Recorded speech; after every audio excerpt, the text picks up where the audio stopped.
Alô, pessoal, bom dia. É um prazer e uma honra estar aqui presente nesse evento do Gnosticismo Internacional, né? Quero partilhar com vocês algumas pesquisas minhas da, da área de comunicação, tá? Particularmente sobre a questão do cinema gnóstico. E vamos falar aqui, a gente vai se basear principalmente na questão aqui do tema, né? Sobre o casal divino, e a questão da autoiniciação e autoconhecimento através do cinema, ou seja, como o cinema vem representando esses conceitos, essas categorias da filosofia gnóstica, tá? E principalmente tentar, nesse breve período aqui que vamos conversar, resolver alguns enigmas, né? De como, de repente, a mitologia gnóstica ela veio parar no cinema e principalmente como, através dessas categorias sendo passadas através de veículos de entretenimento ou do mainstream hollywoodiano, de que maneira elas podem colaborar ou não para o evento principal, né, o acontecimento principal do gnosticismo, que é a gnose. Tá?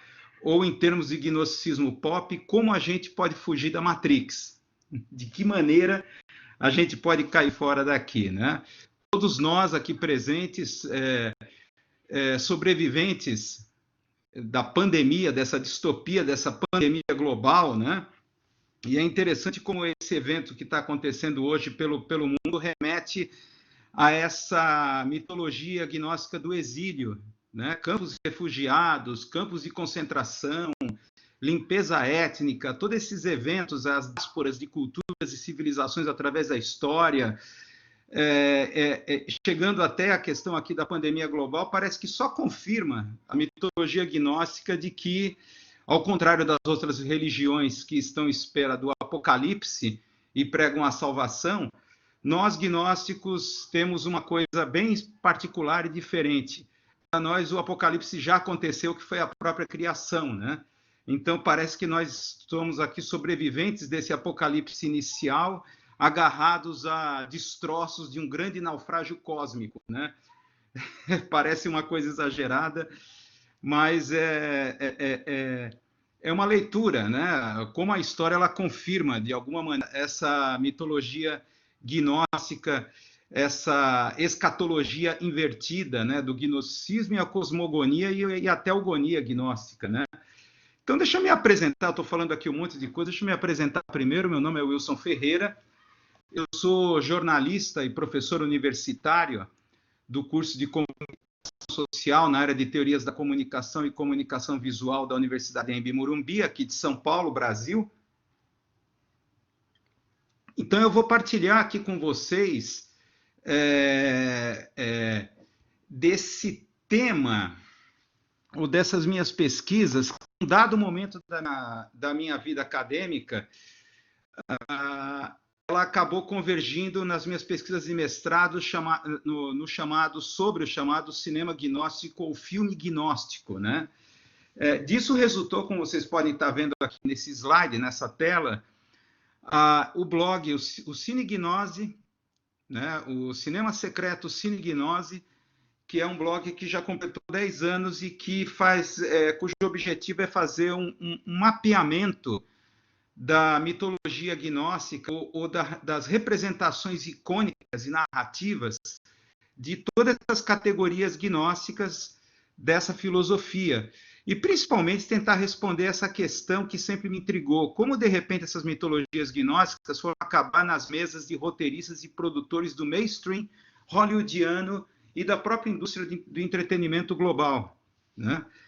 Então, é um tema muito vasto, mas a gente vai tentar se concentrar nessa questão do divino casal e a questão da autoiniciação e autoconhecimento, como o cinema vem representando isso, né?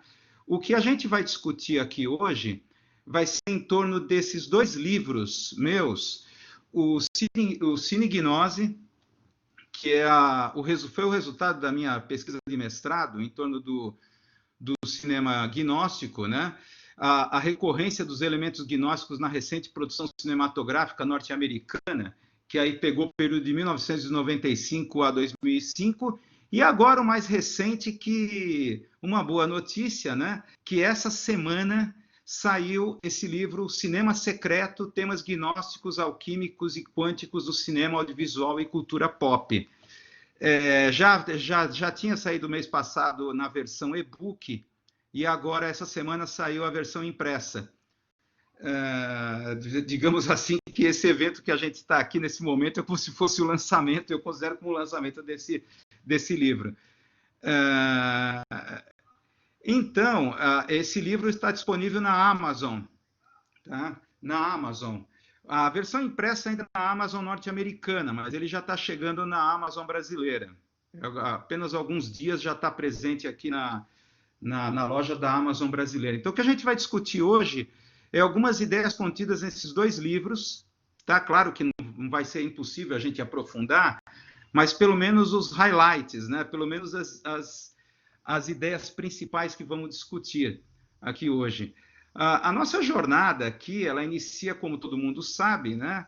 Na descoberta da chamada Biblioteca de Nag Hammadi, em 1945, que para os nossos propósitos aqui, para discutir essa representação icônica e narrativa do cinema, do gnosticismo, temos que levar em consideração o impacto da descoberta da chamada Biblioteca de Nag Hammadi, no norte do Egito, em 1945, desse conjunto de códices, tá? Que foi a confirmação, né, final da existência das chamadas sociedades gnósticas, ou os gnósticos, né, que eram considerados até então algo dentro de algo como teorias conspiratórias, história, mas que acabaram se confirmando como um conjunto de seitas sincréticas, né, que envolvia um mix de neoplatonismo, esoterismo, filosofia hermética, influências orientais como sufismo, hinduísmo, taoísmo, e tudo isso passando por Alexandria e se expandindo para o mundo ocidental europeu, através da Grécia, Platão e toda a metafísica platônica, até chegar ao mundo atual, né? E o impacto disso no século XX. Aliás, a descoberta da Biblioteca de Nag Hammadi foi um evento sincrônico, né? A gente pode dizer sincromístico, porque coincide com o fim da Segunda Guerra Mundial, a explosão da bomba atômica de Hiroshima e Nagasaki, e a forma como todo esse conhecimento presente nesses códices, nesses manuscritos, vai impactar a cultura pop do pós-guerra, tá? Dos diversos evangelhos apócrifos, como foram chamados aqui presentes, acabou se popularizando esse que a gente pode dizer o decálogo gnóstico, né? Apesar das diferenças das diversas correntes, né, dentro das fontes gnósticas na história, a gente pode sintetizar a partir desses 10 princípios que norteiam, né, o que para o meu interesse da pesquisa, no que o cinema e os roteiristas acabaram se concentrando nessas 10 ideias aqui centrais. Primeiro, o criador desse mundo é louco, tá? O que a gente pode chamar de demiurgo, mas no cinema ele é representado, esse demiurgo, de diversas formas, desde alienígenas, a ganância das corporações, e assim por diante. O criador desse mundo é louco, tá? É uma entidade que a gente vai discutir um pouco mais adiante, mas resultante de digamos assim, como um filho bastardo de Sofia, da emanação do Aeon, da Sofia, que decaiu nesse mundo, nesse cosmos físico, no caos, e autoconcebeu essa criatura sem um consorte, que é Yaldabaoth, e outros nomes, Saklas, mas que se convencionou chamar de demiurgo. Ele se considera a única divindade, ele está enlouquecido e inebriado de poder. Filmes como Prometheus, por exemplo, do Ridley Scott, mostra como a humanidade atravessa o universo para encontrar os chamados engenheiros e dão de encontro com divindades ou deuses, né, entre aspas, mais enlouquecidos que o próprio homem, tá? Em que eles querem destruir sua própria criatura. Tá? O mundo não é o que parece ser, mas encobre o mal através do véu da ilusão, obscurecendo a existência de uma divindade enlouquecida. A realidade é uma ilusão, essa ilusão é o mal. Tá? O mal é interessante não como uma categoria moral, mas como resultante da própria criação. É um universo imperfeito que é regido por uma ilusão. Existe outro reino, com um Deus melhor, e todos os esforços devem ser direcionados para retornar para lá ou trazê-lo para aqui. Aí entra a questão do mito do Salvador, que a gente vai ver, e uma série de coisas. Devemos nos esforçar para relembrarmos as nossas origens divinas. Dentro do gnosticismo, o conhecimento é interessante que não é assimilação de informação, mas você relembrar daquilo que esqueceu. Estamos imersos no sono do esquecimento, e esquecemos as nossas origens. E, principalmente, esquecemos que dentro de nós existe uma contraparte divina, a partícula de luz, a luz adormecida, essa fagulha de luz que nos liga a esse mundo transcósmico, né, que é chamado de pleroma, e daí é que entra aqui esse mundo transcósmico, que é regido por emanações, mas algo que Jung, né, vai relacionar que é a nossa conexão com esses arquétipos, né? E como o nosso self, o nosso eu é uma ilusão, porque ele obscurece ou ele encobre essa conexão com um arquétipo muito maior e transcósmico, né? O que fez o Jung, né, dizer certa vez que, ao conhecer o gnosticismo, ele se viu entre amigos, né? Finalmente, ele se encontrou, né? Principalmente depois da aporia com Freud sobre a questão dos arquétipos coletivos, que Freud considerou algo puramente místico, né, e não científico. O item 6 aqui, o despertar da essência divina imersa nos seres humanos, se dá através do conhecimento salvífico, chamado de gnose. Tá? Isso deve ser já sobejamente conhecido aqui entre os presentes, que a gnose ele não é um conhecimento no sentido livresco. Tá? Nisso, no cinema, ele vai se distinguir da chamada jornada do herói, de Joseph Campbell, de que o herói ele vai procurar o elixir através de um conhecimento passado, através de um mestre ou por um livro, através de um conhecimento livresco ou de uma sabedoria que foi adquirida numa biblioteca, em algum lugar parecido, ele vai chegar ao caminho que o levará ao elixir. Enquanto a gnose, na verdade, é um autoconhecimento. O herói gnóstico, como vamos ver aqui através de várias narrativas fílmicas, ele se dá através de uma jornada interior. Tá? E os diversos mundos que são possíveis nós mesmos criarmos para nos aprisionarmos dentro dessa jornada interior. No item 7, a gnose é provocada pela crença, não é provocada pela crença ou desempenho de ações virtuosas. Essa é a consequência do item 6. Não é através de atos moralmente bons, tá? Ou pela obediência a mandamentos, mas através desse conhecimento que dá para relembrar aquilo que foi esquecido por uma jornada interna. Pertence o item 8, né? Pertence àqueles que auxiliam a partícula de luz adormecidas a uma emanação feminina original, Sofia, a sabedoria. E vem a novidade que nós vamos discutir mais adiante, dessa representação feminina divina, que é inédita, ao contrário de outras religiões como o catolicismo, o islamismo ou o judaísmo, né? Que são representações tipicamente masculinas. O item 9, desde os primeiros tempos da história, mensageiros de luz ou aeons têm sido enviados para cá para tentar nos alertarmos. Em outras palavras, Cristo teria sido um desses aeons, e ele não veio aqui para nos salvar, ele veio aqui para tentar nos fazer relembrar daquilo que foi esquecido. Como termina aqui o item 10, um dos maiores mensageiros foi o Logos, que desceu na forma de Jesus Cristo. Tá?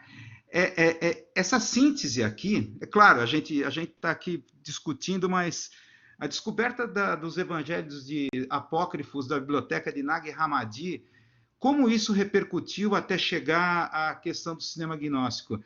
Eu não sei aqui quantos de vocês já leram as traduções dos evangelhos apócrifos aqui, especificamente da biblioteca de Nag Hammadi, mas se a gente começar a ler e passar, ir adiante e compreendermos aquela linguagem obscura, né, que está sendo colocada ali, a gente vai começar a entender por que roteiristas começaram a ficar fascinados com aqueles textos, principalmente as traduções a partir da década de 60 e 70 desses textos. Para um roteirista, pelo menos para pessoas como eu, que inclusive eu trabalho com roteiro de audiovisual, aquilo parece uma space opera, né? Algo assim entre Star Wars, Blade Runner ou coisa parecida. É incrível que foi uma mitologia que vem fascinando roteiristas. Gente como Charlie Kaufman, Ridley Scott, Aronofsky, mesmo Christopher Nolan, são pessoas que, claro, não podemos considerá-los gnósticos, mas eles são fascinados por essa mitologia que, de diversas maneiras, por diversos filtros, através da indústria do entretenimento, ela vem meio que, vamos dizer assim, mastigada dentro desse mainstream do entretenimento. Esse decálogo que a gente está falando vai confluir aqui nos 4 mitos básicos. Os 4 mitos básicos que a gente tem que discutir e relembrarmos em qualquer discussão envolvendo aqui autoconhecimento, gnose. Primeiro, a questão do mito do demiurgo. Tá? O mito do demiurgo, uma divindade enlouquecida, não que seja ela má. Tá? É claro que apoiada pelos seus ajudantes, digamos assim, arcontes, que nos mantêm presos à ilusão, através de 3 componentes básicos, né? O fascínio pelo poder, do hedonismo e da sexualidade. A partir dessas ilusões, o demiurgo mantém o controle. E é claro, sabemos, né, que o demiurgo mantém o controle, precisa de nós, porque precisa dessa fagulha de luz que vai colocar em movimento todo esse cosmos imperfeito. Tá? Como se nós fôssemos uma usina, uma pilha de energia, tal como no filme Matrix é representado. O mito do demiurgo, ele não é mau, ele é ignorante. Ele é ignorante, inclusive sobre sua própria condição. É claro que em alguns escritos está que o demiurgo ele tem conhecimento da sua própria natureza, mas ele quer esconder isso dos outros, né? Mas, em geral, o demiurgo é um ignorante porque ele está inebriado do seu próprio poder por se considerar único nesse cosmos. Tá? Temos ainda o mito da alma decaída, isso é interessante, né? Dentro da ficção científica, dentro da literatura e dos filmes, é interessante que o universo e a ficção científica, como a busca de outros mundos, ela começa a dar lugar a narrativas sobre alienígenas que caem nesse mundo. Aquele que se sente estrangeiro, longe da sua casa, vivendo um exílio, como se fosse a metáfora da própria condição humana.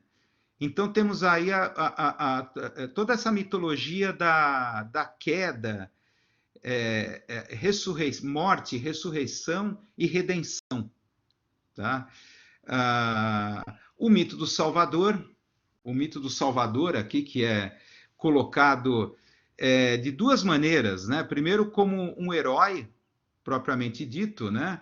Como um herói como, por exemplo, o Neo de Matrix, que é o escolhido, The Chosen One, como se fala no filme, mas ele tem o herói, ele tem o dever, a missão de ensinar esse conhecimento para os outros. Tá? Ou então o herói como aquele que faz essa jornada interna de busca dessa conexão com o divino. Tá? E o mito do feminino divino. O mito do feminino divino vai levar a essa questão que é o tema central aqui do divino casal, que a gente levou aqui, a gente colocou aqui bem claro desde o início, que ao contrário, né, da ausência do simbolismo feminino para Deus, catolicismo, judaísmo, islamismo, o gnosticismo ele se atreve a usar a mulher como protagonista, tá? Ele se atreve. E é claro, né, que essa presença da mulher como representação divina, ela aparece de três maneiras, como está sendo destacado aqui nessa tela. Primeiro, como a mãe divina e parte de um casal original. Tá? O divino é imaginado como uma díade, o pai que representa o silêncio inefável e a mãe, a graça e o ventre. Tá? Da onde saem todas as emanações alinhadas em partes harmônicas, masculinas e femininas, o que se aproxima de uma visão oriental do yin e do yang. E é interessante que aqui temos na prática, né, vamos dizer assim, materializada, essa questão que Deus é amor. Mas é amor no sentido, inclusive, sensual. Tá? Dessa coisa de um casal original ter sido a origem de tudo. E é claro que isso vai levar a uma outra discussão de como o amor, e é claro que seria um motivo de outra pesquisa, das representações do amor através do cinema, da literatura, como o amor, ele de certa forma reencena, de uma forma teúrgica, né? Como na alquimia, onde tentamos imitar Deus, criando vida, né? Ou manipulando a matéria, da mesma forma o amor como uma forma de uma representação em escala microcósmica, ontogenética por uma coisa maior, filogenética, né? A segunda representação, a Mãe Divina como o próprio Espírito Santo. E daí uma outra versão para a Santíssima Trindade, e não como Pai, Filho e Espírito Santo, mas como Pai, Mãe e Espírito Santo. A terceira representação, que é a mais conhecida, é a Mãe Divina como a sabedoria. Sofia como a sabedoria. É interessante aqui o seguinte, a controvérsia da questão de Sofia. A Sofia como a sabedoria, o conhecimento, ela teria sido a primeira criadora universal, né? E dentro da mitologia gnóstica representa o maior dos exílios, a maior das diásporas, né? Que representa a plenitude, queda e redenção. A queda de Sofia no caos, que aí vem várias interpretações do porquê Sofia, uma emanação do pleroma, caiu nesse mundo, nesse cosmos material, tá? Concebendo, através de uma autoconcepção, e aí é que está essa questão do conhecimento da saber como concepção, como autoconcepção, tá? Foi capaz de produzir uma forma híbrida de inteligência que foi o demiurgo. Tá? É interessante que essa questão de que dentro do conhecimento você tem uma própria posição, como o conhecimento ele pode autoconceber sua própria negação.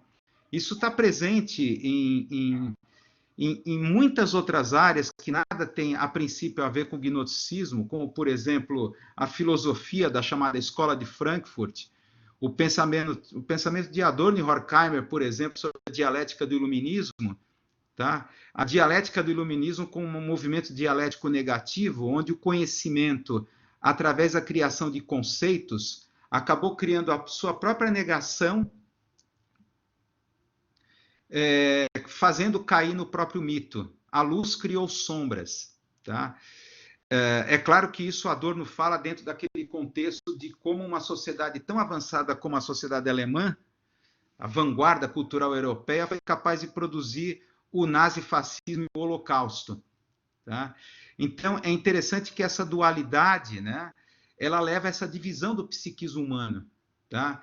O ego como um ser inferior e o ser superior à alma espiritual, Sofia.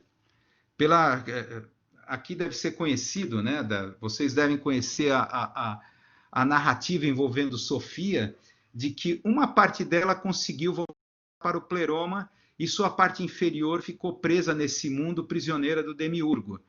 Então, ela tenta, através do seu conhecimento, de diversas maneiras, inspirar nós, humanos, criados a partir de antropos e toda aquela reinterpretação do paraíso de Adão e Eva, feito pelo gnosticismo, tenta nos inspirar para nos relembrarmos dessa luz e retornarmos ao que foi perdido. O divino casal, aqui, ele está representado aqui por essa ideia do amor. O amor como, que eu acho assim, o mais fundamental, o mais básico.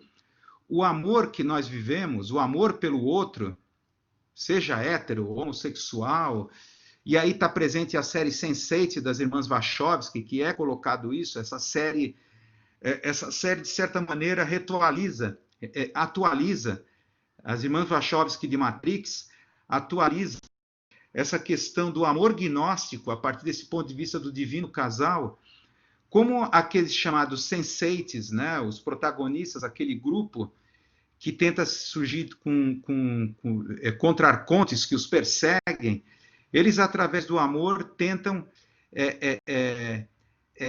reencenar essa criação cósmica a partir do divino casal. Eu aconselho sobre a discussão sobre esse tema do divino casal, assistir essa série Sense8, das irmãs Wachowski, né? Que diversos aspectos, que aqui não vai dar espaço para discutir isso, mas no meu livro, principalmente o segundo, né? O Cinema Secreto, discute essa questão, né? Isso leva ao seguinte: a história do gnosticismo é uma história de alienação e exílio. Isso a gente está colocando aqui bem claro, de diversas maneiras. É uma história de alienação e exílio. A ideia aqui é que, dentro das representações fílmicas, a gnose, até chegar à jornada de autoiniciação e autoconhecimento do protagonista, ela começa num estado de alienação, de um mal-estar. Tá? E é interessante que, basicamente, há 3 tipos de representações de personagens: o viajante, o detetive e o estrangeiro. É interessante que, nas minhas pesquisas, principalmente no livro Cine Gnose, como esses 3 personagens coincidem com 3 estados alterados de consciência, vamos dizer assim, 3 maus estares, né? Representados aqui, 3 maus estares da condição existencial humana, presentes nos 3 professores gnósticos, Basílides, Valentim e Mani. Tá? Basílides, ele colocava a questão de como a linguagem ela induz ao erro, e Basílides sugere esse estado de suspensão, o estado de suspensão, que é o silêncio, o vazio interior. É interessante que pelos os seguidores ou discípulos de Basílides, diz a história, diz a lenda, que eram obrigados a ficar 2 anos em silêncio para alcançar esse estado de vazio interior, que vai ser definido, que estamos aqui definido como um estado de suspensão. Tá? Nem preto nem branco. Os conceitos nos induzem ao erro porque eles nos conduzem à polaridade. É necessário encontrar aquilo que se chama o tertium quid, esse terceiro elemento, que está longe, que a linguagem ela não consegue capturar. A literatura romântica do século XIX viveu muito isso. Pelos teóricos da literatura romântica do século XIX, como você vai conseguir exprimir o incognoscível se a linguagem induz ao erro? Valentim aqui talvez seja o mais radical, porque ele vive uma situação de paranoia. Algo está errado no mundo. A criação foi um erro. Então, há alguma coisa errada. O mal-estar, o estado alterado de consciência, advém a paranoia. Algo está errado. O que vem aqui que nos dá o personagem do detetive. O detetive é aquele de que, em torno dele, ele pressente que existe alguma conspiração, mas ele não sabe o que, e nem da onde, e nem como. Tá? E Mani, ele sente aqui a questão do mal presente do mundo através de um que ele vai chamar de uma falha da racionalidade. Há uma sociedade inautêntica. Disso daí vem a sensação de depressão, tristeza, o que nos dá o personagem do estrangeiro. O personagem do estrangeiro, que a gente vai desenvolver um pouco mais à frente. Isso que aqui coincide, esses três arquétipos contemporâneos, que são arquétipos que dentro da literatura, até chegar ao cinema, eles são desenvolvidos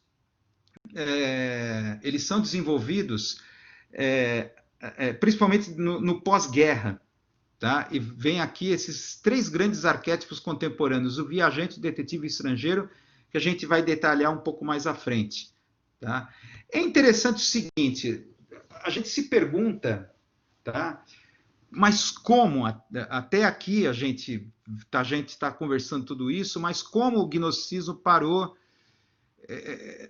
no cinema, na cultura pop, como isso ocorreu? Na verdade, o fato do gnosticismo ter chegado à cultura pop, ele vem do movimento mais profundo, que a gente pode chamar de tecnognosticismo e pós-humano. Na verdade, é um movimento que vem das ciências, principalmente das ciências da informação. Isso aqui é uma longa história, eu só estou colocando aqui en passant, mas é a chamada ideia do pós-humano. Tá? A ideia de que, como aponta aqui um dos engenheiros do Vale do Silício, Jaron Lanier, tá? Principalmente nesse artigo aqui, que é bem interessante, The First Church of Robotics, por incrível que pareça, há uma igreja no Vale do Silício chamada Igreja da Singularidade. Tá? Em outras palavras, todos aqueles engenheiros do Vale do Silício, eles estão imersos em motivações místicas, como denuncia esse engenheiro Jaron Lanier, tá? Motivações místicas chamadas tecnognósticas. É a ideia de que a gnose ela pode vir a partir de um atalho tecnológico. Digamos uma gnose, uma iluminação espiritual que pode ser conseguida sem ascese, através de um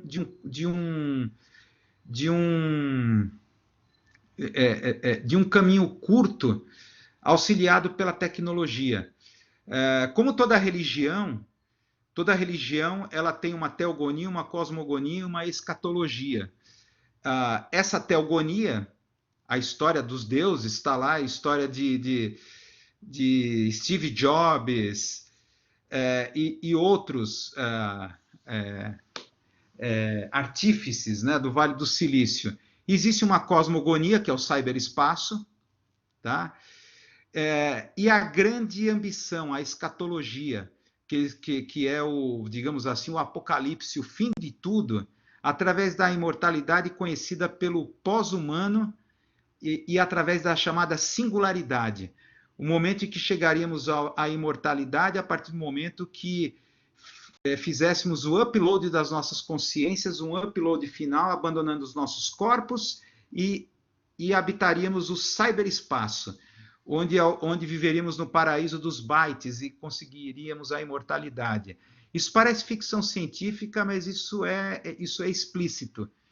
Isso está presente, inclusive em entrevistas, em textos, como coloca aqui o Jaron Lanier.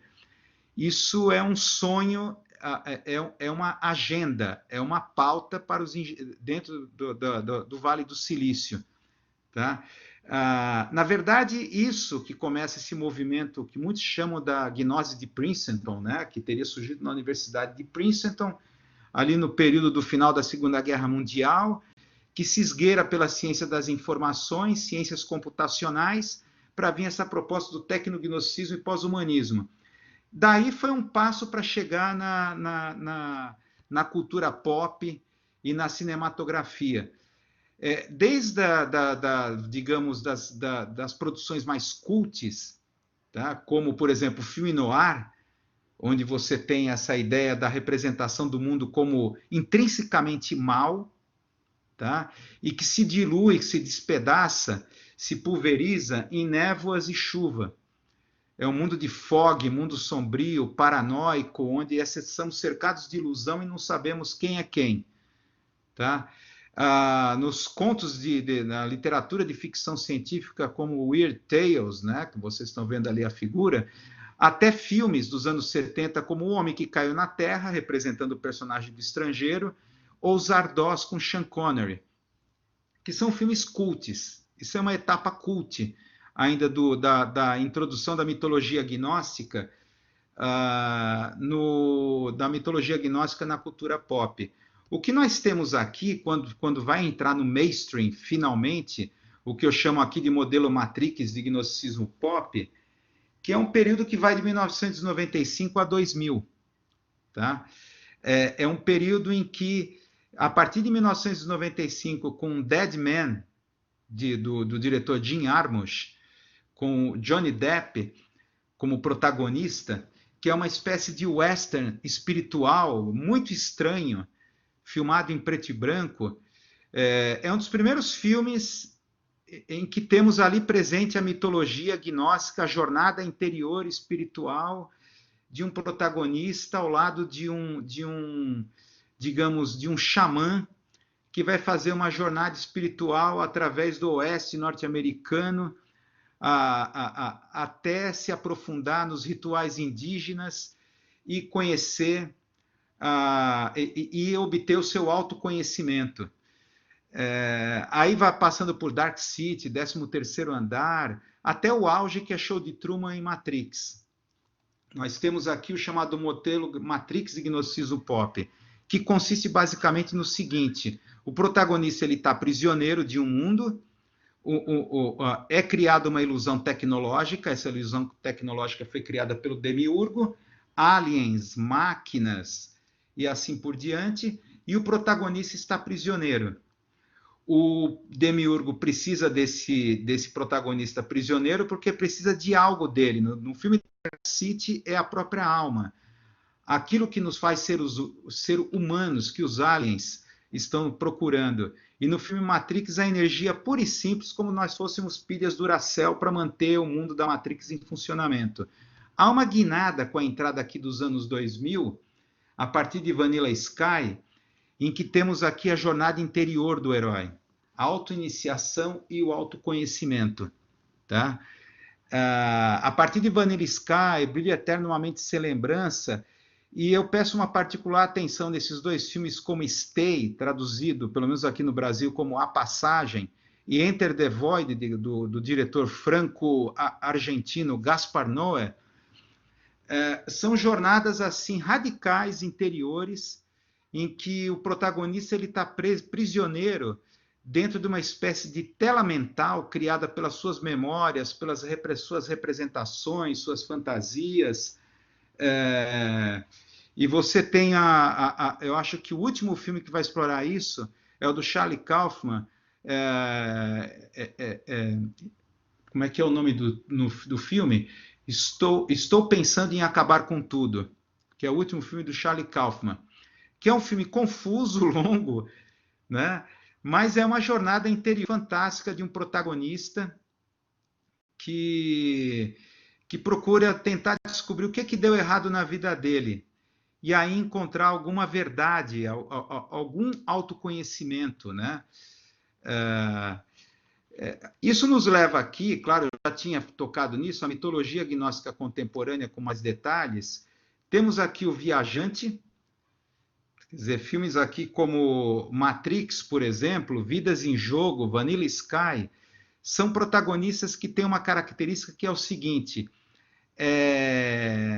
eles são personagens que aparentemente são bem-sucedidos no que fazem, mas eles sentem que falta algo, tá? E é necessário eles passarem por uma espécie de jogo. O tema central aqui, o tema comum, é o chamado jogo. Alguma jornada, algo que a gente pode chamar de jogo. No caso do Matrix, aquelas lutas marciais, os softwares que são colocados na sua mente para ele aprender como se fosse num grande videogame. No caso de Vidas em Jogo, de 1997, uma espécie de roleplay game, onde o protagonista se coloca e entra ali, onde ficção e realidade se perdem. Tá? Vanilla Sky, que um personagem, o David Ames, ele está prisioneiro dentro de um sonho em estado criogênico, onde realidade e ficção se perderam. Temos aqui o personagem do detetive, que é bem a ideia de Valentim. O mundo ele se despedaça, ele cai em aparências. O tema comum é aqui a memória. O protagonista perdeu a memória, ele esqueceu alguma coisa, o seu propósito, ou alguma coisa desse tipo. Ele não sabe como ele parou naquela situação e ele tem que tentar descobrir e resolver esse enigma. Um enigma que no final tem a ver com o seu próprio autoconhecimento. Filmes como Cidade das Sombras, Amnésia, Ilha do Medo, com Leonardo DiCaprio, são os exemplos. A Amnésia, do Christopher Nolan, são exemplos disso, né? E aqui, por último, o personagem do estrangeiro. Aquele que se sente... É a própria personificação do exílio, aqui, o estrangeiro derivado daquele estado melancólico, depressivo de Mani. O estrangeiro é como aquele que se sente mal, mesmo na sua própria família, e se sente estranho, alienígena, mesmo entre seus conhecidos e amigos. Ele sabe que falta alguma coisa está fora do lugar. O tema comum desse grupo de filmes é o confronto. No final, esse protagonista vai se confrontar, digamos, com o demiurgo, entre aspas, né? Aí temos filmes como Show de Truman, Donnie Darko, Guerra dos Mundos. O caso de Truman, que sente aquele mal-estar, que aquele mundo, apesar de ser ótimo, perfeito, em todos os aspectos, ele sabe que algo falta naquela existência, algum estofo, ele não sabe por quê. E a busca desse porquê é o que move o estrangeiro. Tá? E por último, aqui, para a gente terminar, o que vemos aqui, esse mergulho do autoconhecimento nas representações fílmicas, principalmente desses filmes Enter the Void, que eu acho que o Enter the Void é a abordagem mais radical do assunto. Inc., que é um filme de terror independente, que todos devem prestar atenção a esse filme, que é muito bom, e o filme A Passagem. Isso aqui ele conecta diretamente as ideias do Samael Aun Weor. Todos sabem que é o criador do chamado gnosticismo cristão internacional. Tá?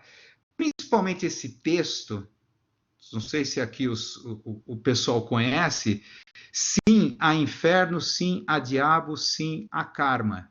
Se não me engano, é um texto de 1973 do Samael Weor, tá? Em que nesses filmes é interessante que a gnose é relacionada com a ideia de sonhos lúcidos. Seguindo esse princípio da filosofia hermética da correspondência, o que está em cima é igual ao que está embaixo e vice-versa, assim como nós criamos aqui no nosso mundo físico telas como, por exemplo, o cinema, a televisão, telas que criam a ilusão, que fazem a nossa mediação com a realidade, e a última das nossas telas é essa daqui, dos nossos celulares, através dessas mediações a partir de plataformas invisíveis e e as nossas representações digitais no ciberespaço, também nesse mundo, nesse plano astral da humanidade, também nesse plano astral, nesse plano onírico, também criaríamos telas, seriam telas mentais. Essas telas mentais seriam ilusões criadas pela nossa projeção dos nossos próprios medos, assim como aqui nesse mundo, através do cinema, televisão, também nessas telas mentais, esses mundos oníricos, ou no plano astral, projetamos nossos sonhos, fantasias, ilusões, medos, desejos e tudo mais, e criamos uma realidade na qual estamos aprisionados, né? Nesse livro, Samael, ele fala da possibilidade dessa gnose nesse plano onírico astral, essa gnose no sentido de você encontrar lucidez nesse momento e você saber distinguir a ficção e a realidade. justamente porque dessa forma a gente conseguiria escapar da chamada roda do Sansara, os ciclos infinitos de sofrimento, reencarnações. Na medida que nós estamos presos às nossas ilusões, tanto aqui como nesse mundo onírico ou astral, pós-morte, inclusive, onde criamos as telas mentais, vivemos nesse mundo, eu acho que um dos filmes que criam muito bem essa representação é aquele filme Amor Além da Vida. Não sei se vocês conhecem esse filme, Amor Além da Vida, mas como após a morte somos capazes de criar, plasmar, através de formas, pensamentos, mundos incríveis ou terríveis, no qual nos aprisionamos através da fascinação e na fixação. Ele desenvolve aqui, o Samael, uma técnica de autoobservação que ele chama de... É uma técnica de autoobservação que corresponde a 3 itens, né? Sujeito, se não me engano, é sujeito, objeto e lugar, espaço. Sujeito, objeto e lugar. É incrível como os nossos sonhos, nós simplesmente não temos consciência, não conseguimos nos auto-observarmos, não conseguimos saber de onde a gente veio para parar ali. Simplesmente a gente vai sendo levado por um fluxo onírico sem tomar consciência. Não temos lucidez.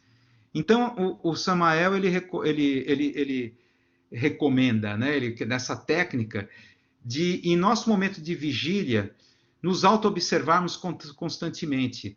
O que sentimos, o que falamos, as palavras que usamos, auto-observação de espaço. Eu estou aqui nesse momento gravando essa aula. Da onde eu vim? Como é que eu vim parar aqui? Então, mentalmente relembrar esse trajeto até chegar aqui nesse momento. Tá, eu estou aqui agora, e para onde eu vou depois? O que eu vou fazer depois? De tanto repetirmos isso em vigília como mantra, essa auto-observação como mantra, mentalmente fazendo isso, prestando atenção nos objetos presentes, auto-observarmos, olharmos para nós mesmos, de tal forma que, quando estivermos nesses momentos como sonho ou no pós-morte, e ao criarmos essa tela mental de ilusão, nós temos a capacidade de separar ilusão e realidade. Como é bem colocado nesse filme Enter the Void, do Gaspar Noé, de um drug dealer que ele é perseguido, né? Ele tem dívidas enormes, é um drug dealer norte-americano em Tóquio, ele tem dívidas enormes, né, que ele contraiu com a máfia, e o matam no momento em que bate o LSD na mente dele. Ele é um traficante que está viciado no próprio produto que vende. Então, ele desencarna com as sensações do LSD. Esse LSD, claro, como as drogas, criam essa tela mental de ilusões. Então ele está lá do outro lado, vendo Tóquio de uma forma hiperreal. O filme é um delírio, é uma experiência sensorial. Esse filme é muito bom, esse filme de 2006, Enter the Void. Então, ele vai ter que lutar para distinguir entre a realidade e a ficção, entre a realidade e a ilusão, entre as fantasias e o que está realmente ocorrendo ali. Então, essa luta que ele está travando naquele momento é uma espécie de autoobservação e autoconhecimento, autoiniciação. Tá? É muito interessante que com isso a gente fecha aqui a nossa discussão, colocando, percebendo que é interessante como essas representações fílmicas dessas jornadas interiores, elas estão levando com esses 3 filmes aqui que eu citei, a partir de 2006, a essa incrível coincidência, né? Essa incrível correspondência com essas ideias do Samael Weor. Tá? O autoconhecimento, ele passa principalmente como método, como episteme, digamos assim, através da autoiniciação e da autoobservação. Então, isso é o que eu queria conversar com vocês até esse momento. Muito obrigado e obrigado pela oportunidade.